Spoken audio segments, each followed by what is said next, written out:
Bom, então já sabe, a partir de agora, e tem 3 meses para o fazer, tem mesmo e deve fazer a declaração de IRS. Já vimos aqui o caso particular daqueles que estão, de alguma forma, isentos de o fazer, mas mesmo nessa situação, Pedro, é bom sublinhar que, sendo hoje em dia relativamente fácil preencher esta declaração, ou até nem a preencher, há que ter, de facto, atenção, porque podemos estar a perder dinheiro sem saber.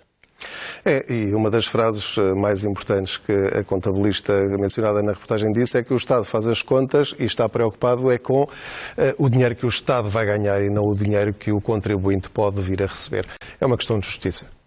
Fica aqui esse sublinhado. Também já agora, ainda em questões muito gerais, dizer que esta primeira semana, de facto, talvez não seja a melhor para fazer a entrega do IRS. É normal, e tem sido assim todos os anos. O programa informático sofre alterações de ano para ano, porque há alterações legislativas também, e, portanto, é normal nesta primeira semana o simulador não estar a funcionar a 100%. Portanto, qualquer dado que nós vejamos no nosso portal das finanças, nesta altura, pode não ser exato. Pode ser, pode não ser. Devemos aguardar mais alguns dias. E é bom saber, e ter noção disso, que entregue a declaração, enfim, não está tudo perdido, porque de repente percebeu que está ali um erro. Claro. É ainda possível, até ao fim do período, fazer outra, e a última é a que vale, teoricamente, é que estará mais correta, não é? Temos 3 meses, temos até ao último dia de junho para entregar o IRS. É escusado fazer as coisas à pressa. Podemos estar a desperdiçar dezenas, centenas de euros. Não há necessidade nenhuma disso. Podemos até entregar agora o IRS, mas daqui a 15 dias, daqui a 1 mês, daqui a 2 meses, voltar a fazer a simulação, voltar a verificar se os dados estão todos bem e, se for necessário, entregar uma nova declaração de substituição, não paga mais por isso. Bom, então, como podemos ver, devemos evitar entregar o IRS nestes primeiros dias do prazo, mas milhares de portugueses já entregaram a declaração. Costuma entregar o IRS no início ou no fim do prazo? Logo no início, porque se houver alguma coisa que esteja mal, portanto, somos logo contactados. Mesmo que haja um erro, nós temos sempre 30 dias para depois entregar uma nova declaração de substituição sem qualquer penalização. Como normalmente tenho a pagar, não tenho a receber, se guardar para os últimos dias, mais tarde vou pagar. Talvez para evitar a confusão do acesso à internet, normalmente a contabilista faz sempre do meio para o fim. Sempre fizemos em conjunto, como somos casados, de maneira que nunca pusemos a hipótese de fazer separados. Não sei se tem vantagem, se não tem. Sempre fizemos o IRS em conjunto, mas este ano com estas novas alterações, portanto, é-nos mais favorável fazer IRS individual. Eu trabalho por conta do trem e a minha esposa trabalha por conta própria. Daí o facto de ter a contabilista para fazer a escrita organizada. Delego tudo no meu género. Portanto, eu acumulo sempre os papéis, e depois vou tomando nota e ele depois diz-me o que é necessário fazer ou não. E daí ele depois faz o resto. Está tudo regulamentado, mas há coisas que estão um bocadinho ainda, o português ainda está mal esclarecido. Há pessoas que ainda vão ter dificuldade em entregar o IRS. Quando tem alguma dúvida, como é que tenta esclarecer? Temos que ir ao Google. Tem que ser. Portal das Finanças, portanto. Normalmente há alguns constrangimentos, às vezes, nos acessos, nomeadamente algumas coisas técnicas que eles mudam e não explicam. E, por exemplo, eu tenho um Mac, é sempre difícil fazer, tenho que estar sempre à procura de ver o que é que tenho que instalar, os Javas e essas coisas, é sempre muito complicado. Mas depois faço sem qualquer problema. E agora sabe quanto tempo é que tem que esperar para receber então o seu reembolso? Que lhe vou ouvindo que são 11 dias, não sei se sim, se não, mas isso a gente tem que esperar, não é? Por isso já sabe que as coisas estão complicadas e que é possível que não se faça de um dia para outro tão depressa como eles dizem, mas vamos acreditar que sim. Bom, e já temos entre nós o nosso convidado, João Antunes. Muito bom dia, muito boa tarde, aliás, da Ordem dos Contabilistas Certificados, e que nos vai, em princípio, responder às questões que os nossos telespectadores têm para colocar. Embora ainda agora estava aqui a falar com o Pedro, hoje em dia o IRS, esta declaração, não se pode considerar que seja um de preenchimento muito complicado. Ela está muito facilitada, embora depois, como dizia ainda agora aquela senhora, eles inventam aqui, às vezes, uns pormenores técnicos, que é bom também a pessoa estar informada e, de facto, ter algum cuidado, apesar de tudo, não é? Boa tarde a todos. Começaria por agradecer o amável convite à Ordem dos Contabilistas Certificados, que eu venho representar. Efetivamente, atualmente, na era da informática, a vida está facilitada para os contribuintes individuais. No entanto, há casos específicos em que há, efetivamente, alguma complexidade, nomeadamente quando se tem rendimentos obtidos no estrangeiro, também em situações de partilha das responsabilidades parentais. Sentimos que existem algumas dúvidas por parte dos pais nessa matéria e também, como eu sublinho, contribuintes, e são cada vez mais, que obtêm rendimentos no estrangeiro. Portanto, não é assim tão simples em alguns segmentos dos contribuintes. Portanto, aí mais uma vez sublinhamos que antes de preencher, de facto, o melhor é a pessoa estar bem informada. Ora bem, vamos ver então com os nossos telespectadores se de facto há questões muito complicadas para responder ou não. Já está em linha uma telespectadora, aliás, um telespectador, Tadeu Gomes, que nos liga de Cascais. Muito boa tarde. Qual é a questão que gostaria de colocar? Bom, é o seguinte, eu tinha um apartamento alugado e a última renda foi paga em outubro. Entretanto, eu tirei fora do mercado e venho para cá eu viver, morar, portanto. E acontece o seguinte, entretanto fiz obras, portanto, a partir de outubro de 2018. Eu gostaria de saber se realmente estas despesas que eu tive em obras eu poderia meter no IRS, porque, portanto, eu já não vou arrendar a casa, quem vai viver para ela sou eu. Era isso que eu desejava saber. Muito obrigado. Muito obrigado nós pela questão. Deu para perceber a questão que o senhor colocou, não é? Creio que sim.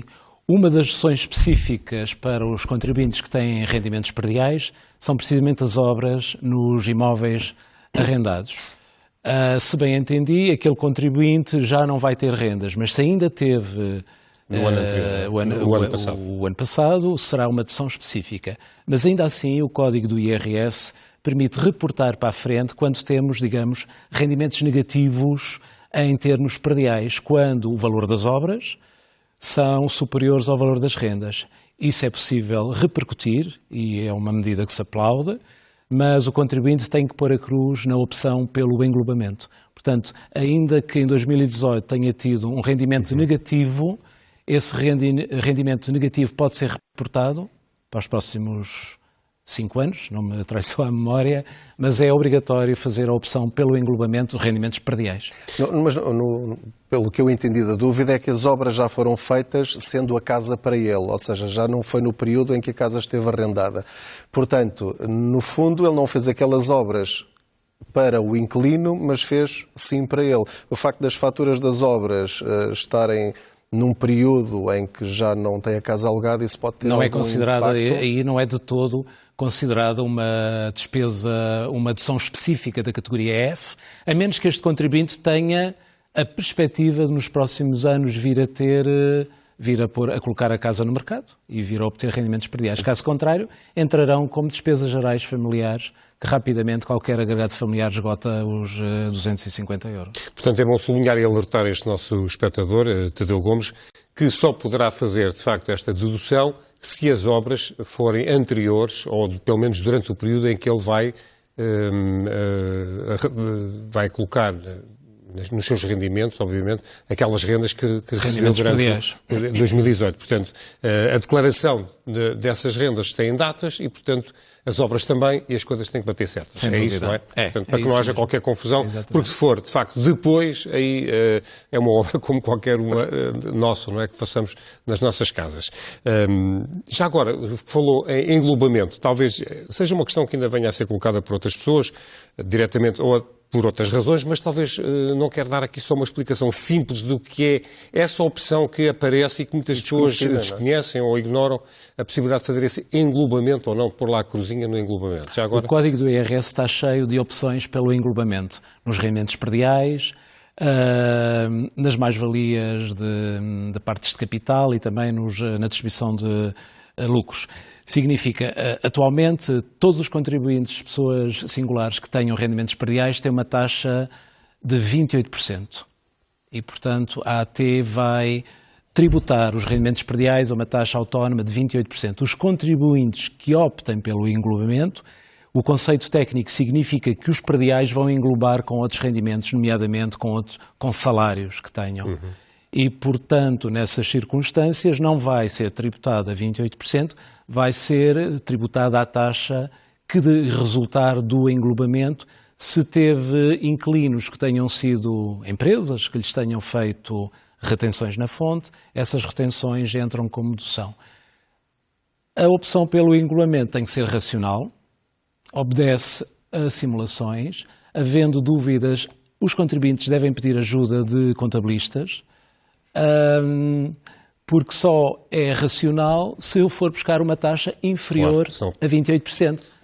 Por exemplo, pensionistas que tenham pensões relativamente baixas, pode-lhes ser vantajoso optar pelo englobamento, que tenham rendas, poderão eventualmente ter uma taxa inferior e sempre com simulação. Nunca se deve efetuar a opção pelo englobamento de forma irracional. Claro. Há sempre a possibilidade no final, ao fazer a simulação, com e sem perceber que de facto se tem vantagens nisso. Exato. E optar pela melhor opção. Deixa-me acrescentar, e essa é a dica mais importante que vimos na reportagem, que tem a ver com o englobamento dos juros dos depósitos a prazo, que é uma coisa que as pessoas esquecem, sobretudo os que têm poucos rendimentos. Há pessoas que estão isentas de entregar o IRS, mas têm uma boa conta a prazo. As poupanças de uma vida, às vezes, têm lá 40 mil, 50 mil euros, valores desse montante, e que podem acrescentá-los ao IRS, mesmo não sendo obrigados a entregar IRS, e recuperar os 28% da taxa liberatória desses juros. E isto é muito importante as pessoas perceberem. Muito bem, fica aqui então esse esclarecimento. Vamos para uma outra questão que nos foi colocada através, que já está gravada, portanto, uma pergunta que nos é colocada pela espectadora Maria Almeida, sobre a validação das faturas. Quem não validou as faturas ainda vai a tempo de recuperar algum dinheiro? Bom, é bom dizer que o prazo dessa validação terminou, não é? Mas há um mês ou não, Sr. Há um mês, qualquer contribuinte pode não aceitar o IRS automático, desde que esteja na posse de todas as faturas de despesas, pode não aceitar o IRS automático e pode introduzir manualmente as faturas, nomeadamente despesas de saúde, alguns problemasitos que houve com as despesas de educação, e portanto pode fazê-lo até para as despesas gerais familiares. Houve um prazo de reclamação que já terminou. Portanto, as despesas, só para acrescentar, as despesas gerais familiares e as despesas com oficinas, restaurantes, cabeleireiros, espaços sociais do ano passado, esses já, se não validou, acabou no último dia de março. Aí, até esse dia podia ter validado ou acrescentado a esses montantes, porque agora, ao preencher quer o IRS automático, quer manualmente, já não, essas deduções já nem aparecem. Estão lá, mas estão escondidas. Escusam de ir à procura desse anexo, vamos chamar-lhe assim, que não estão lá. Portanto, o que estava no e-fatura é o que vai lá aparecer. Essa já não pode mexer. As outras mencionadas, sim, essas ainda pode alterar manualmente. Fica então dada aqui a resposta a esta nossa telespectadora. Temos agora um telespectador em linha, Paulo Alexandre, está ligado por Timão. Muito boa tarde. Qual é a questão que quer colocar? Olá, boa tarde. Olha, é o seguinte, eu sou unido de facto, eu e a minha mulher temos a mesma morada fiscal. No entanto, antes de nós nos juntarmos, eu comprei uma casa, a minha habitação própria permanente, a qual me aparece no IRS. A minha mulher, antes também de se juntar comigo, tinha uma casa alugada onde a mãe ainda vive, mas cujo contrato e cujas rendas e os recibos são passados em nome da minha mulher. A questão é, como a minha habitação própria permanente, os juros aparecem no meu IRS e essa despesa do aluguer da casa que vai parar ao IRS da minha esposa, embora tenhamos a mesma morada fiscal, o certo é que ela está a pagar essas rendas onde vive a mãe dela. Será que nós podemos colocar isso no nosso IRS? Muito bem. Está feita a pergunta e a resposta é... A resposta é, só está previsto a dedução de encargos com imóveis da nossa habitação própria e permanente, quando efetivamente é habitação própria e permanente. No caso deste contribuinte, a companheira, a namorada, não é a sua habitação própria e permanente. Pelo que entendi, ambos já têm a mesma morada fiscal. Portanto, as rendas que paga não poderão nunca serem consideradas encargos com imóveis de habitação e própria e permanente da namorada, não é? Portanto, só poderá contabilizar aqui os juros que eu percebi que paga pelo eventual empréstimo que contraiu. E com nuances, só para contratos após 2011. Muito bem. Antes. Portanto, fica aqui então também esclarecida a questão.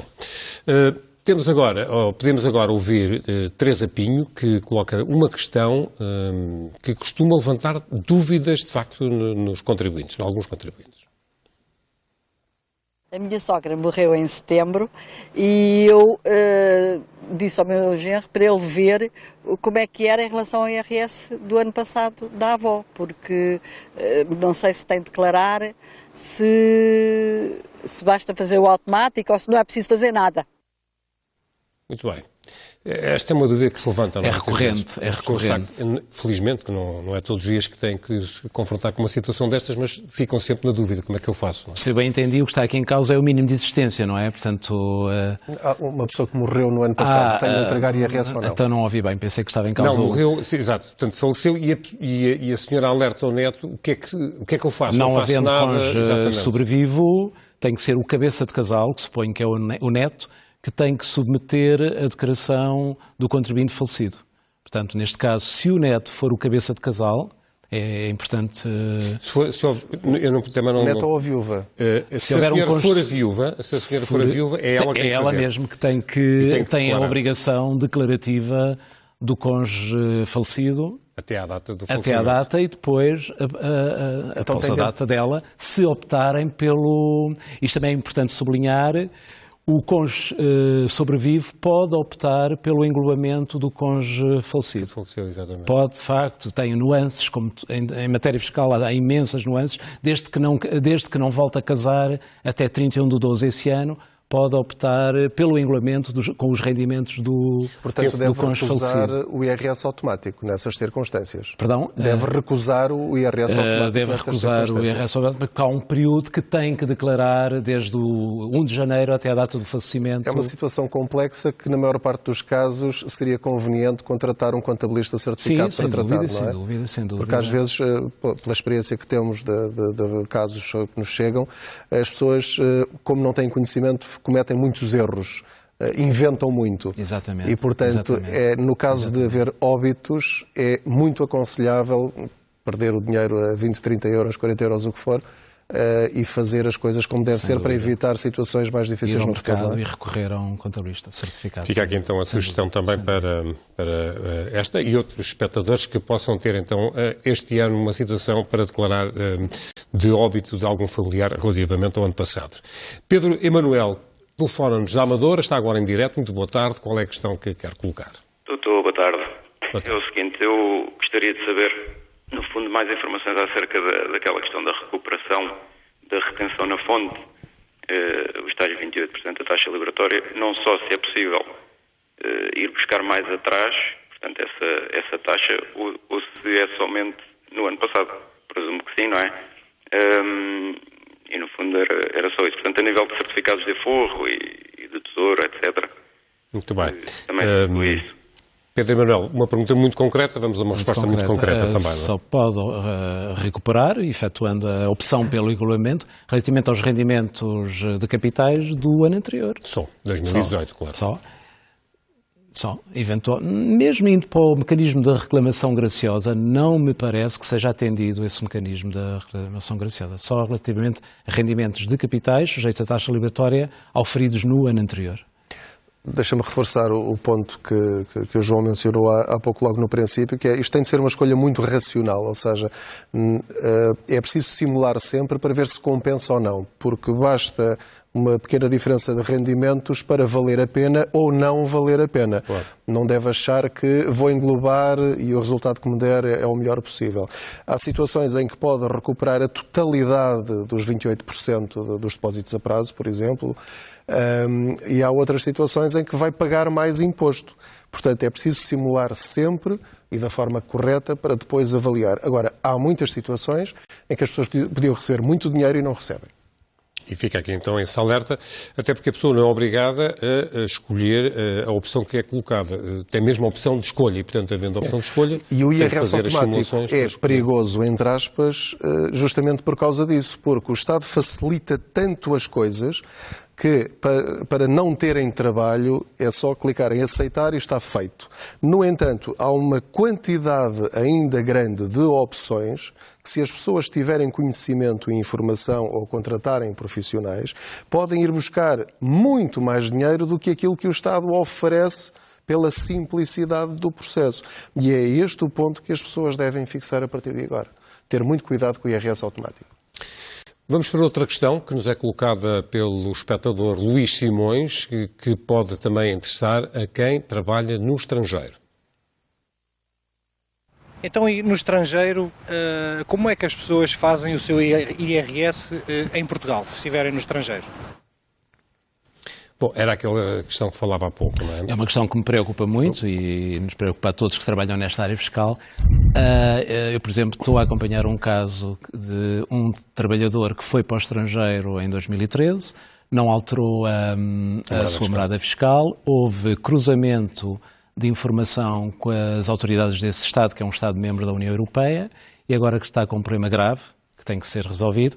Portanto, respondendo concretamente, sempre que nós deixamos de ser residentes por mais de 183 dias e tínhamos a intenção de não regressar ao país, a primeira coisa a fazer, obrigatória, é ir à loja do cidadão, alterar através do cartão do cidadão a morada para não residente fiscal em Portugal, ou eventualmente ir a um consulado, ir ao consulado mais próximo, porque desta forma os rendimentos obtidos no estrangeiro não vão ser obrigatoriamente declarados e tributados em território nacional. Isto está a acontecer muito com imigrantes que nunca se preocuparam em alterar a morada fiscal e há, de facto, com alguns Estados, o cruzamento de informação fiscal e depois são chamados a declarar no anexo J os rendimentos obtidos no estrangeiro e que muitas das vezes, que é este caso de um Estado-membro da União Europeia, posso dizer qual é o Estado, não há problema nenhum em dizer, a Polónia, em que a taxa de IRS na Polónia é muito mais baixa. Portanto, mesmo deduzindo uma diferença grande e, portanto, o imposto pago na Polónia, vai pagar cá e bastante. Portanto, regra de ouro, sempre que nós vamos trabalhar para o estrangeiro, em que estamos ausentes mais de 183 dias, em que não tínhamos a intenção de regressar ao país, as pessoas que vão mesmo para trabalhar lá fora, alterar a morada fiscal para, no cadastro da AT portuguesa, passarem a ser considerados como não residentes. A partir do momento em que eu sou considerado não residente fiscal em Portugal, eu não tenho que declarar em Portugal nenhum rendimento obtido no estrangeiro. Eu só tenho que declarar em Portugal rendimentos que sejam considerados obtidos em território nacional se eu tiver, por exemplo, imóveis arrendados em Portugal, claro, ou se eu tiver mais-valias de vendas de imóveis em Portugal. Tenho que declarar cá, mesmo que esteja... Mas na declaração do IRS... coloca, obviamente, a cruz em não residente, faz a declaração dos proveitos que tem em Portugal e a tributação do seu ordenado ou do seu vencimento será feita no país onde se encontra. E as coisas estão completamente regularizadas, não há dores de cabeça, não há problemas, não há reclamações. Isso é bom, de facto, sublinhar, e fica aqui então respondida mais uma questão que serve para todos aqueles que trabalham no estrangeiro. Tenham cuidado, de facto, com este... que é um pormenor, mas que é um pormenor importante e que pode ser muito gravoso, como acabámos de ouvir. Eunice Neves tem 2 filhos a estudar no estrangeiro. Mais uma questão relacionada com o estrangeiro. Ambos a viver em residências universitárias. Ela tem os contratos de arrendamento e os respectivos recibos. Eunice pergunta se deve apresentar essas despesas como educação ou no quadro 7 do anexo H. Eu penso que já há doutrina por parte da AT portuguesa, quem tem dependentes a estudar no estrangeiro, que essas despesas são consideradas despesas de educação. E, portanto, deve considerar, se bem entendi, são São 2 filhos. Propinas de universidades. E o alojamento. E o alojamento também. Portanto, o que paga por... Eu aí diria que são despesas de educação, porque há esta novidade para 2018, quando temos os nossos filhos a mais de 50 km, mas aqui até no estrangeiro. Penso que não sei se já há doutrina nesta matéria, eu diria que serão despesas de educação. Portanto, é recusar o IRS automático se for o caso, depois chamar o anexo H e alterar os valores que lá aparecem e acrescentar o valor que somar dos recibos que tem e guardar esses recibos 4 anos para o caso de ser chamada para uma inspeção. E colocá-los no respeito na rubrica Educação. Eu diria que sim. Fica aqui então também dada a resposta. Temos mais um telespectador em linha, António Costa, liga-nos de Viana do Castelo. Muito boa tarde. Qual é a questão que gostaria de colocar? Eu gostava de perguntar ao Sr. Doutor se eu comprei no ano passado umas ações e vendi e tive umas mais-valias. Gostava de saber se é aconselhável optar pelo englobamento. E ao mesmo tempo perguntava também se as ações que comprei e não vendi, se estou obrigado a declará-las ou se só declarar ao ano quando vender. Obrigado. Muito bem. 2 questões? Já aqui, de certa forma, falámos da questão dos rendimentos capitais. Tem que fazer a simulação e verificar se, ao optar pelo... Vendeu ações, não é? Portanto, partes de capital. Se, ao optar pelo englobamento, vai conseguir uma taxa mais baixa. Aqui não há retenção na fonte, não é? Portanto, aqui não estamos a falar de capitais, nós estamos a falar de juros e, portanto, estamos a falar da alienação de partes de capital. Tem que declarar. No anexo J, não é? No anexo G. Há um quadro para a alienação de partes de capital, tem que declarar, a opção pelo englobamento é fazer a simulação e verificar se vai conseguir uma taxa inferior aos 28%, porque a alienação de partes de capital também é tributada a uma taxa autónoma de 28%. O senhor fez uma segunda pergunta que, portanto, ele tem mais ações, pelo que eu percebi, as que não vende, se é também obrigado a fazer declaração ou só no momento da venda é que é obrigado a declarar? Só no momento da venda. Portanto, até lá, obviamente, pode ter todas as ações do mundo. Até pode ter menos valia, declara e não vai ser tributado. E não ser tributado por isso. Muito bem. Ficou então a questão também já respondida relativamente à questão do englobamento neste produto específico das ações que este telespectador tem. Através do Facebook, Eduardo Franco quer saber também se compensa optar pelo englobamento de aplicações financeiras do IRS. Ora, é uma questão que no fundo acabamos também de responder. Portanto, se há rendimento que seja qualificado como rendimento de capitais, vai ser tributado a uma taxa liberatória de 28%. Portanto, serão as instituições financeiras e de crédito, os fundos, que vão reter esses 28%. Fazer simulação, quem tem rendimentos muito elevados, ou medianamente elevados, nunca vai optar pelo englobamento, como disse aqui o nosso colega.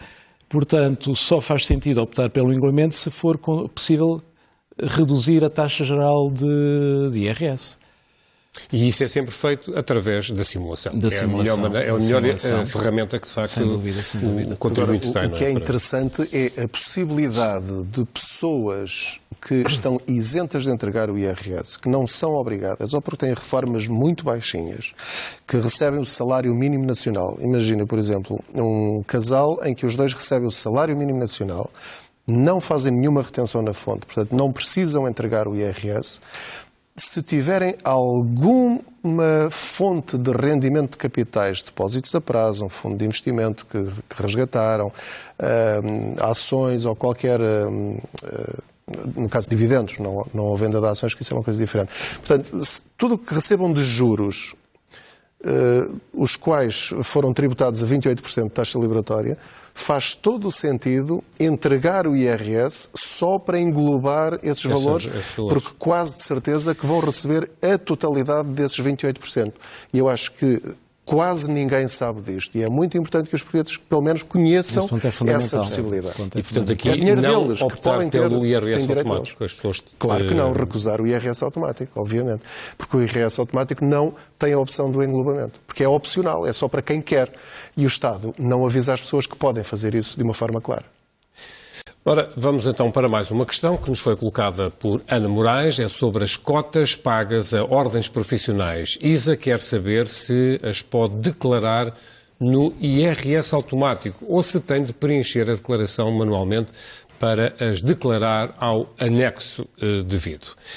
Portanto, aqui, em relação ao IRS automático, não pode, não é? Não pode. Essa é uma questão muito premente, porque normalmente as cotas que pagamos às ordens profissionais vêm naquele molho das despesas, não é? Portanto, para quem exerce a profissão, é considerada uma dedução específica. E, portanto, temos que inserir manualmente, desde que eu exerça a profissão de contabilista, se eu exercer a profissão de médico, é considerada uma dedução específica da categoria A, e, portanto, deve ser manualmente. Deve ser manualmente. Esta é outra das armadilhas, entre aspas, do IRS automático, porque as pessoas olham para o valor. Normalmente o raciocínio é sempre este, pelo que eu me tenha percebido.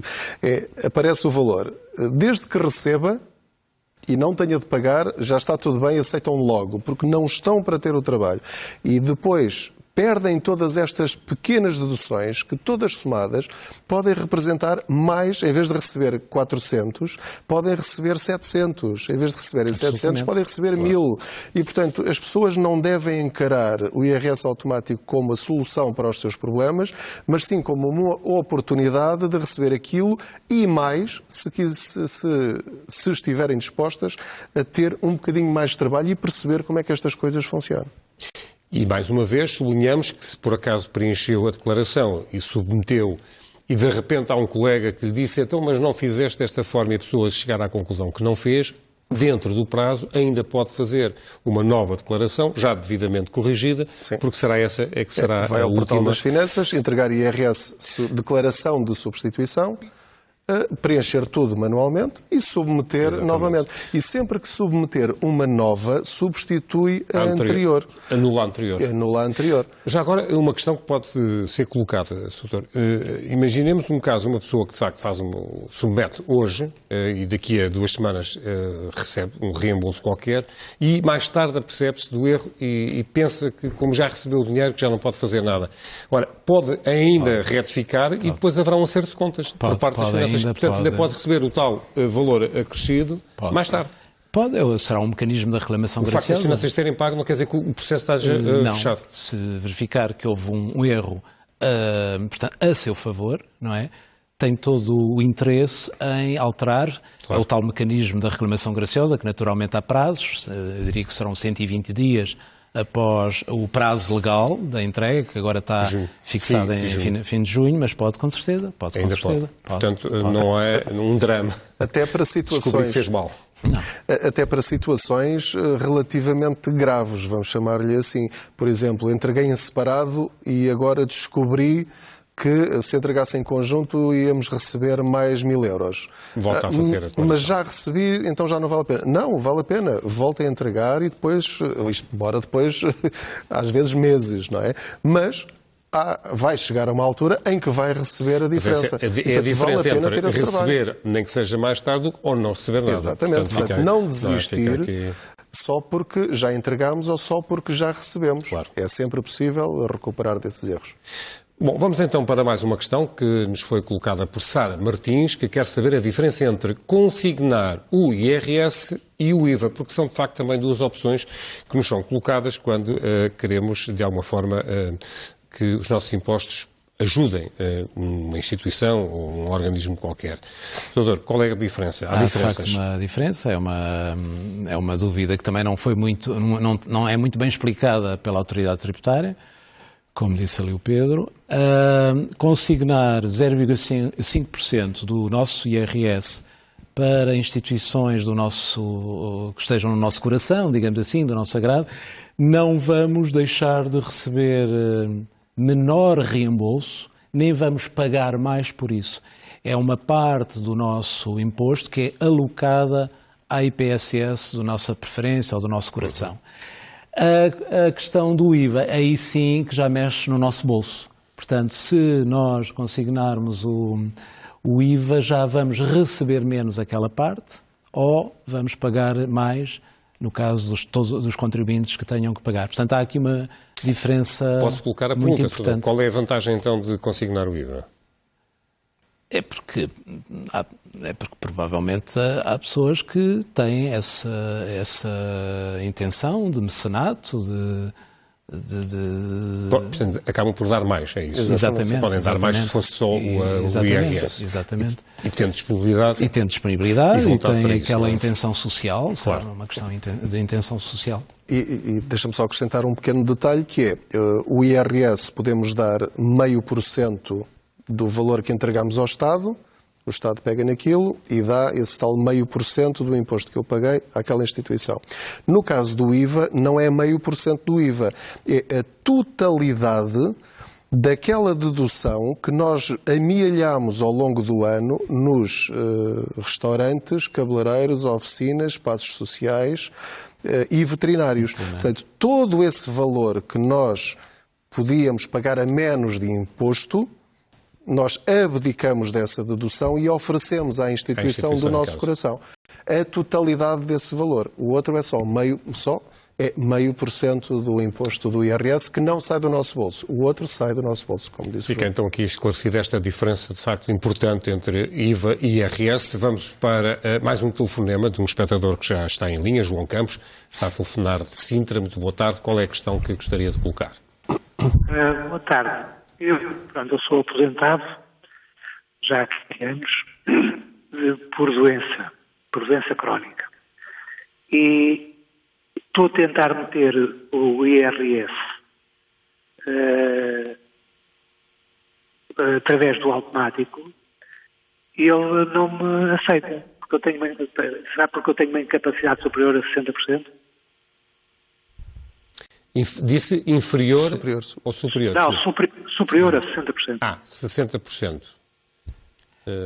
Na nossa declaração de IRS devemos, eu penso que tem a ver com isso, devemos alocar o grau de deficiência. Portanto, todos os contribuintes que têm um grau de deficiência superior a 60% devem inscrever isso. Portanto, não é de comunicação automática. Portanto, até porque o grau de deficiência pode ser alterado de acordo com a evolução da doença, por exemplo. Portanto, o contribuinte que tenha um grau de deficiência tem um campo próprio para declarar esse grau de deficiência e depois a máquina fiscal vai fazer os cálculos e as reduções em conformidade. Portanto, eu penso que tem a ver com a questão, este contribuinte vai ter que... Então não pode fazer através do IRS automático. Que eu percebi, este nosso espectador, João Campos, eu não sei se ainda está em linha, tentou fazer de forma o IRS automático e não consegue, é isso? Não aceita. Não aceita. E no ano passado tinha? E o ano passado conseguiu fazer também, de forma automática, o IRS? Já não me recordo, não fiz o que fiz do IRS o ano passado. Apesar de ser meu, fizeram por mim, porque eu estava internado. Mas declarou o seu grau de deficiência... Mas no seu IRS consta, de facto, que tem essa percentagem de... Está definitivo nas finanças e pronto. Isto pronto, está registado mesmo. Aliás, eles quando me mandam qualquer coisa já vem... Aliás, o IRS, eu pago menos IRS na minha pensão porque tenho essa incapacidade. Então deve ser isso. Apesar de não pagar. Antigamente não pagava, agora pago. E, portanto, não está a conseguir fazer o IRS automático, terá que fazer eventualmente manual e depois ver se consegue, dessa forma, submeter a declaração. De acrescentar que... Porque tem que acrescentar o X ou a percentagem da sua incapacidade. Está definitivo mesmo nas finanças. Nas finanças já está o definitivo mesmo. Mas pode não estar na declaração de IRS, não é? Pode não estar na declaração. Pois. Há um campo na declaração em que nós temos que inscrever grau de deficiência. O facto de estar nas finanças não quer dizer que nesta declaração que está a tentar submeter tenha lá essa referência e, portanto, possivelmente tem que a pôr. Mas se tiver alguma dúvida, ou telefonando para os serviços da autoridade tributária, ou até consultando, de facto, alguém profissional, num caso um contabilista, consiga esclarecer e depois conseguir então que o sistema informático aceite a sua declaração. Penso que será esta a decisão que terá que tomar, eventualmente, para desbloquear o o facto de não estar a conseguir fazer a declaração de IRS de forma automática. De qualquer forma, muito obrigado pela sua questão, João Campos. Mário Meireles conta que a irmã, que tem 20 anos, é estudante, vive em casa dos pais e trabalha em part-time. Mário pergunta se ela já tem de declarar o IRS sozinha ou se os pais devem incluir os rendimentos da irmã na sua declaração de IRS. Portanto, estamos a falar de uma pessoa de 20 anos, tem um part-time, não sabemos quanto é que ganha, mas era importante saber também, não é? Também. É uma questão muito questionada pelos agregados, pelas nossas famílias. Portanto, o conceito de dependente para efeitos de IRS, até 25 anos, é considerado. Desde que não tenha auferido rendimentos superiores ao ordenado mínimo nacional, vezes 14, pode ser incluído no IRS dos pais, mas também se pode autonomizar. A partir dos 18 anos, qualquer contribuinte pode autonomizar-se e entregar o seu IRS em separado. Até aos 25 anos, desde que não tenha rendimentos superiores ao ordenado mínimo nacional, pode ser incluído no IRS dos pais.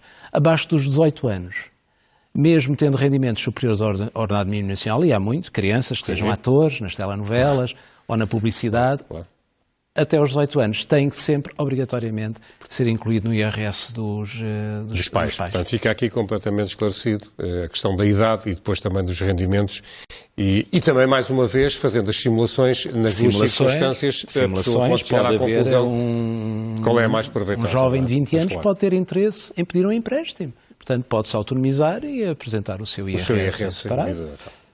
Muito bem, vamos para já falta pouco tempo, vamos acelerar aqui um bocadinho as questões que ainda temos para responder. Margarida Alves subscreveu certificados de reforma da Segurança Social o ano passado e, contrariamente ao ano passado, este ano não tem o IRS automático. Pergunta se é por causa desta subscrição. Não temos feedback em relação a isso. Todas as instituições financeiras e de crédito, onde suponho se inclui os PPRs públicos, tiveram um prazo para comunicar à autoridade tributária essa subscrição, essas entregas, que dá um benefício fiscal, que está previsto no Estatuto dos Benefícios Fiscais. Não temos tido feedback de que a subscrição de PPRs públicos não tenha sido comunicada. Mas já aqui falámos sobre isso, sendo uma dedução à coleta, pode repudiar ou não aceitar o IRS automático e pode... Mas não acho que a pergunta era se é por causa disso que este ano não tem direito ao IRS automático. Tentou ver se aparecia o IRS automático e diz lá que não tem direito. E ela pergunta se será por isso, porque terá sido essa a diferença em termos financeiros no ano passado. A grande novidade para este ano, de acordo com o Ministério das Finanças, é que o IRS automático ia abranger também pessoas que tinham PPR. Nós estamos a receber contactos de alguns espectadores que no ano passado tinham direito ao IRS automático e este ano não têm e não conseguem perceber porquê. Tanto pode ser um erro destes primeiros dias, como nós falámos, e, portanto, podemos sugerir às pessoas que aguardem mais uma semana e meia, 2 semanas, para ver se, entretanto, as coisas mudam, ou então só ligando para o número de apoio das finanças para perguntar, de facto, qual é a razão para ter tido direito ao IRS no passado e agora não ter. Mas, de facto, estamos a verificar que há algumas situações específicas em que o IRS automático desapareceu sem uma aparente explicação. Não sabemos se poderá ser por causa disso ou não, ainda estamos a investigar esse assunto. Bom, estamos mesmo na reta final, vamos tentar ainda dar uma última resposta à nossa telespectadora Vanessa Oliveira, que vive com os pais, o marido e 2 filhos. Os pais estão reformados, o pai está acamado. E Vanessa quer saber se os pode incluir no campo que diz ascendentes em comunhão habitacional. Muito bem, também é uma questão muito colocada pelas nossas famílias, são as deduções dos ascendentes. É possível beneficiarmos de dedução específica, a dedução fixa dos nossos ascendentes, desde que tenham, penso que é o caso da telespectadora, que vivam em comunhão de habitação, mas não podem ter tido um rendimento superior à pensão mínima social. Portanto, tem esta condição. Muito bem, fica aqui a resposta, Sr. Doutor, muito obrigado. Mesmo em cima da hora, ficou ainda esta dúvida esclarecida. Pedro, também obrigado. Nós vamos regressar para a semana com outro tema e mais convidados, sempre com esta preocupação de dar resposta à sua pergunta enquanto consumidor. Até para a semana e muito obrigado.